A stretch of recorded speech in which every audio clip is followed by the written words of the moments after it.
Hi, and hopefully it's a welcome back. This series, of course, is going to focus upon the poetry comparison, which now is not included in the exam, but I am very sure it's going to be set internally in the classroom. Now, if you haven't seen the first and second parts of this series, do so. The first one focuses on structure.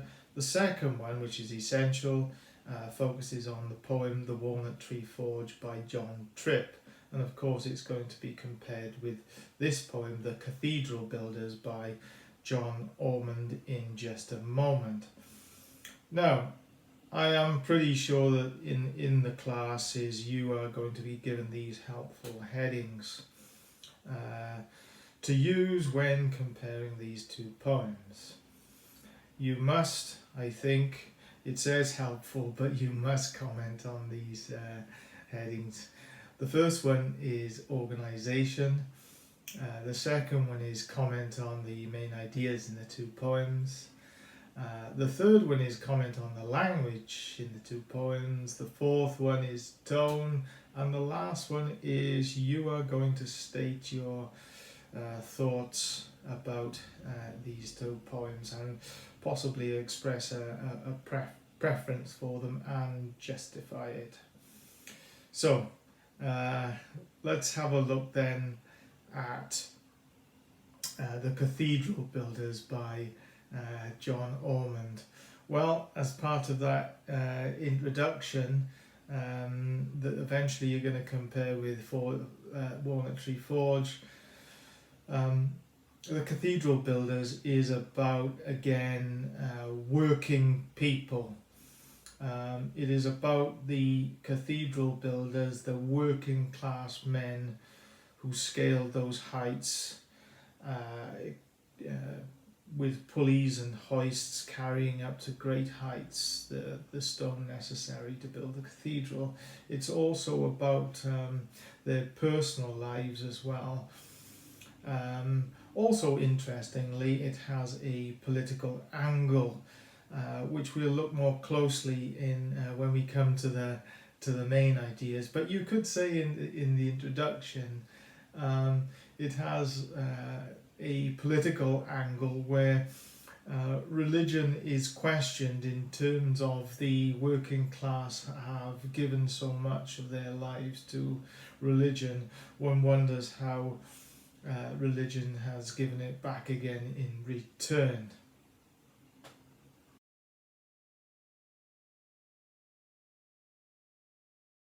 After the introduction, of course, you need to write about organisation. Now, I find that students find this tricky and don't even know where to get started. Now, it might be worth you going back and looking at the very first in this series, which discusses structure and how to tackle it in more detail. Now, let's have a look at the structure of the Cathedral Builders.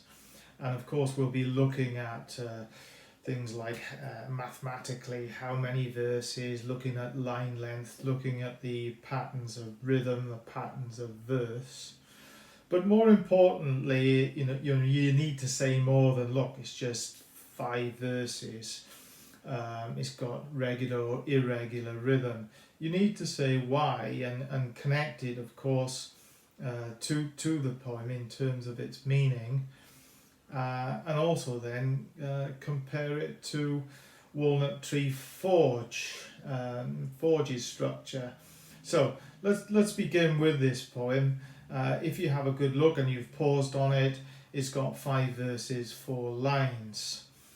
Now, it seems to resemble the lyrical ballad form, or the ballad form I should say, which is traditionally in 4-line stanzas or verses. Now, these traditionally have a regular rhyme, sometimes an alternate rhyme, but they do rhyme, and also a regular rhythm. Now, I guess because it looks like a ballad, and ballads were usually, well, an oral form. They were spoken, sung, but they reflected ordinary lives. It's appropriate that the poet is choosing this ballad form because, again, it's representing ordinary lives. But interestingly, it's written in free verse, it doesn't rhyme. And also, there are a number of different rhythms in the poem. You only have to read it out loud, and at times it's very jerky. It's got that kind of staccato effect that's created by the use of caesura, or to be more precise, there's quite a number of commas. If you do look at it, it is actually one long sentence punctuated by a fair number of commas, which is giving that staccato effect. Now, in many ways, we see these the working class on ladders, these sketchy ladders. The kind of poem is, of course, a dedication to these workers, and the skills. Getting on these high ladders, hoisting up this heavy stone. It almost represents the jerky kind of rhythms in there, is reflecting these ladders, these precarious ladders, and also the precarious lives of these workers who were often injured and who were in danger of losing their lives. If you have a look at other rhythms in there, there's also this mixture of the basic to the elevated. For example, if you look at the triple alliteration in the first verse of these, hewn stones, hoisted hewn stones into heaven. Again, you get this sense of the effort and the heaviness of these stones, but also the amazing height of these cathedrals. Now, see if you can spot these elevated kind of phrases, because you will later on in the poem, particularly when it's describing architecturally the cathedral itself.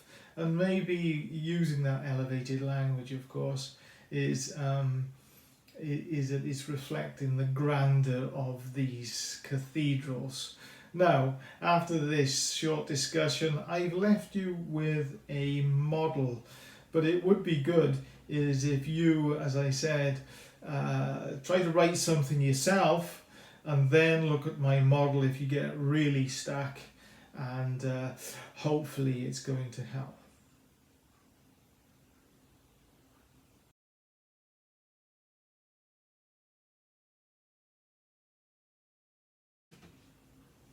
When you think of these grand buildings, these cathedrals, often you think of the history, you think of the kings that perhaps have been married there, you think of the bishops, the famous bishops, but you also think of the architect and their patrons as well, but perhaps lost the underrepresented working class. Now, it seems to me one of the main ideas in this poem is to represent the working class as the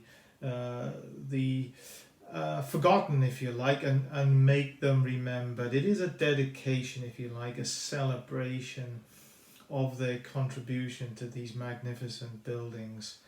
And as we read through the poem, it records their lives, which were tough.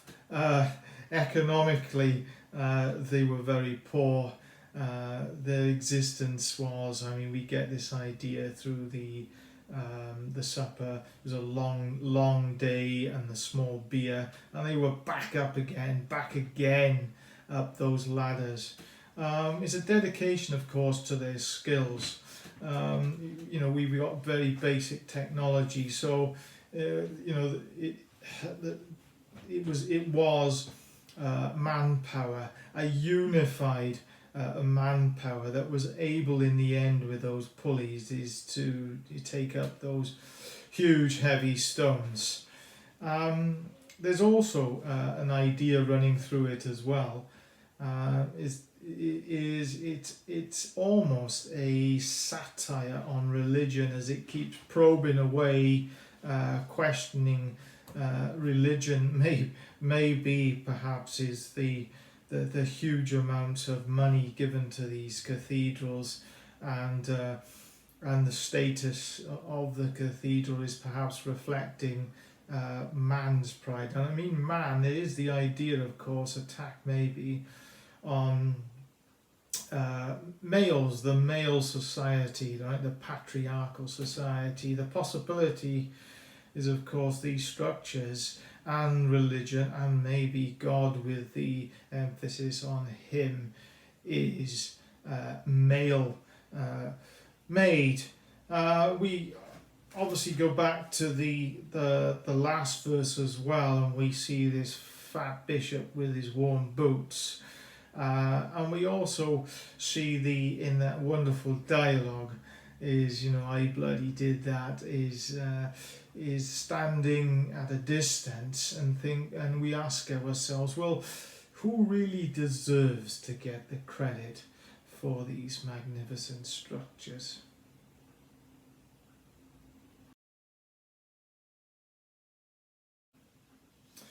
Now let's comment on language. Students often get a little confused is actually when the poem is written in free verse, and then on top of that they don't find a lot of techniques which they like to latch on to talk about. Well, when we're looking at language, of course, if you see techniques, you can spot them out, but you must not make the mistake of just leaving it there. You must analyze those techniques and how they're create or woven into the meanings of the poem. You must also comment on the meanings of the words themselves, and also the type of words, whether they're simple or complex. Now, the truth is there's a mixture of the simple and complex in the poem, but the majority of words are fairly simple, and you can easily pick out a number of lines where you have this basic vocabulary, monosyllabic words, easily understood, and in many ways, of course, it does reflect the people themselves, the simplicity of their lives, and also of their language as well. As regards the techniques, well, we've got techniques like alliteration, caesura, and so forth. But you can spot, I think, anyway, is when the language becomes more lofty and elevated. It's when these techniques are being used. Have a look, for example, at the last verse where it's describing some of the architecture in detail. Have a look then also at emphasis as well on words, like the emphasis on him, which indicates perhaps elements of satire. You might want to have a look at something called hyperbole, which is deliberate exaggeration, and often the exaggeration is because it wants to make a satirical point, which I think is coming on to ideas about your final thoughts about the poem anyway. That yes, it is a celebration of the working class, but also it's an attack, maybe on religion, but certainly on perhaps the man-made structures on Earth that may be even separate from religion. These man-made structures that cost a huge amount of money and a huge amount in the lives of these working class people who do not seem to have benefited in the same way as the fat bishop with his warm boots.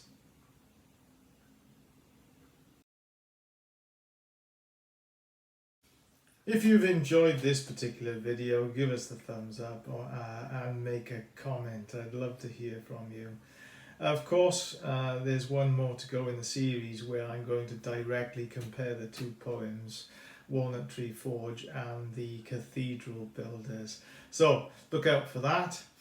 I've also got on the go is videos, discussions of Mice and Men, and gradually now I've got 3 videos out covering 3 characters, Lenny, George and Curly.